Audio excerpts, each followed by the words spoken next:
Промоција на новата метода која што се работи во општата болница во Кочани и која што е дел од 100 методи на Министерството за здравство, беше целта на посетата на министерот за здравство Никола Тодоров на интерното одделение во Кочанската општа болница.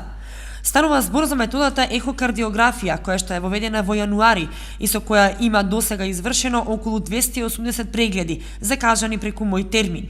На такви прегледи пациентите може да бидат упатени од интернист.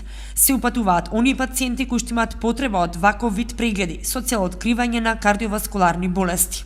Овој сегмент или оваа нова метода која што е воведена има своја добра, позитивна примена за пациентите од Кочани, но и од целиот овој регион.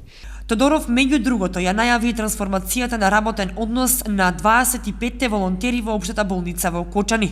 Со донесувањето на новиот закон за трансформација на работниот однос на волонтерите, ќе се изврши трансформација на 25 волонтери од волонтерски договор или договор за дело во траен работен однос.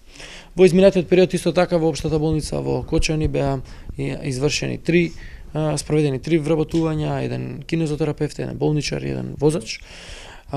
Така да и со апаратите кои што се набавуваат и од сопствени средства, со набавеното возило од пред една година, нов ЕКГ апарат и реновирана интензивна нега во болницата, гледаме дека болницата добива се повеќе пациенти.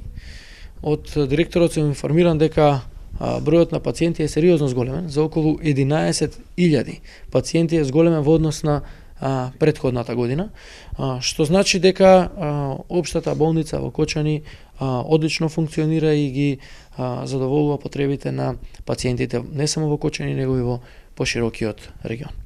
Директорот на болницата Дејан Апостоловски го најави набавениот мамограф и кажа дека општата болница Кочани е влезена меѓу 6 болници во Македонија кои ќе добијат ваков апарат.